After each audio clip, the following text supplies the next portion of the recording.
Hello बच्चों, let's read this question. The question says, in the following question, a statement of assertion is followed by a corresponding statement of reason. Of the following statements, choose the correct one. Option A, both assertion and reason are correct and reason is correct explanation of assertion. Option B, both assertion and reason are correct but reason is not the correct explanation of assertion. Option C, assertion is correct but reason is incorrect. Option D, assertion is incorrect but reason is correct. Assertion: propagation of light through an optical fiber is due to total internal reflection taking place at the core-clad interface. Reason: refractive index of the material of the core of the optical fiber is greater than that of air. तो assertion के अंदर हमें बोला गया है कि जो propagation होता है किसी भी ऑप्टिकल फाइबर के अंदर लाइट का जो प्रोपेगेशन है ये टोटल इंटरनल रिफ्लेक्शन के कारण होता है जो कि कोर क्लेड इंटरफेस पे होगा। एंड रीजन इसके लिए हमें गिवन है कि रिफ्रैक्टिव इंडेक्स जो कोर का होता है ये ज्यादा होता है एयर से। तो बात करते हैं की कंसेप्ट की। की कंसेप्ट के अंदर हम देखेंगे कि जो टोटल इंटरनल रिफ्लेक्शन है इसके लिए क्या क्या कंडीशंस होती हैं, यानी कि कौन सी कंडीशन फुलफिल होने की कंडीशन के अंदर हमारे पास टोटल इंटरनल रिफ्लेक्शन होगा। Conditions conditions for total internal reflection, यानी कि टोटल इंटरनल रिफ्लेक्शन के लिए क्या क्या कंडीशंस हैं। टोटल इंटरनल रिफ्लेक्शन, तो इसके लिए जो फर्स्ट कंडीशन है ये हमारे पास होती है कि लाइट को डेंसर मीडियम से रेयर मीडियम की तरफ ट्रेवल करना चाहिए। Light must travel from denser medium to rare medium, यानी कि लाइट को डेंसर से रेयर मीडियम की तरफ ट्रेवल करना चाहिए। एंड सेकंड जो इसके लिए इंपॉर्टेंट कंडीशन है ये हमारे पास हो जाती है जो एंगल ऑफ इंसिडेंस आई है ये ग्रेटर देन क्रिटिकल एंगल आई सी होना चाहिए। तो आई हमारे पास क्या है, एंगल ऑफ इंसिडेंस जिसकी वैल्यू ज्यादा होनी चाहिए आई सी से जो कि है क्रिटिकल एंगल।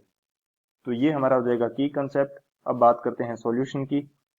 सॉल्यूशन की यदि बात की जाए तो हम देखते हैं कि ऑप्टिकल फाइबर के अंदर जो लाइट का ट्रांसमिशन है ये किस प्रकार से होता है।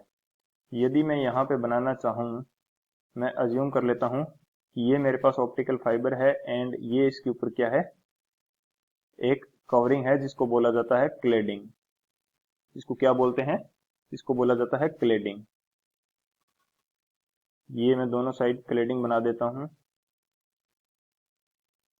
ये अंदर वाला पोर्शन ये मेरे पास क्या है, कोर है, एंड जो ऊपर वाला पोर्शन है ये मेरे पास है क्लेडिंग। इसको हम बोलते हैं क्लेडिंग। एंड यदि हमारे पास लाइट इसके अंदर एंटर करती है कुछ इस प्रकार से तो यहाँ इसका टोटल इंटरनल रिफ्लेक्शन हो जाता है हर बार जब ये सरफेस से टकराएगी। तो इस प्रकार से हमारे पास क्या होता रहेगा, प्रोपेगेशन ऑफ लाइट ये हमारे पास होता रहता है टोटल इंटरनल रिफ्लेक्शन के कारण। तो इस कंडीशन के अंदर जो हमारे पास कोर का रिफ्रैक्टिव इंडेक्स है ये ज्यादा होता है किससे, रिफ्रैक्टिव इंडेक्स। यदि मैं कोर का रिफ्रैक्टिव इंडेक्स क्या यूज करता हूं, मैं इसको मैं बोल देता हूं म्यू कोर, एंड क्लेडिंग का जो रिफ्रैक्टिव इंडेक्स है इसको बोल देते हैं म्यू क्लेडिंग। तो इस कंडीशन के लिए जो म्यू हमारे पास है कोर का, म्यू कोर ये ज्यादा होता है म्यू क्लेडिंग से। म्यू क्लेडिंग से ये ज्यादा होता है।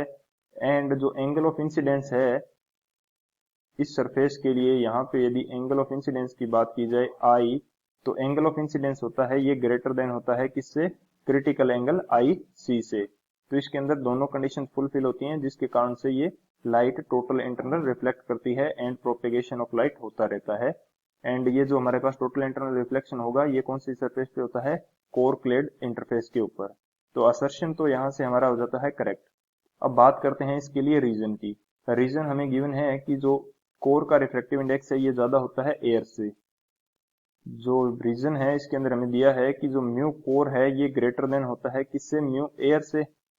ये बिल्कुल करेक्ट है क्योंकि जो कोर का रिफ्रैक्टिव इंडेक्स है ये एयर से ज्यादा होगा क्योंकि एयर का रिफ्रैक्टिव इंडेक्स हम यूज करते हैं 1 एंड कोर का रिफ्रैक्टिव इंडेक्स हमेशा इससे ज्यादा होता है।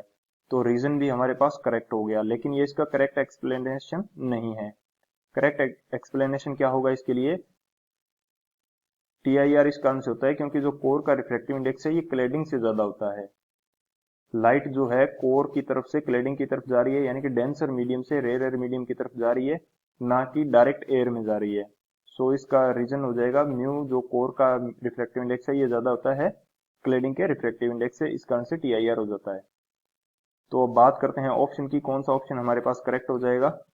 तो हमारे पास ऑप्शन बी है जो ये हमारा करेक्ट हो जाएगा। Both assertion and reason are correct but reason is not the correct explanation of assertion. So option B is the final answer. I hope you understood it well. Best of luck. Thank you.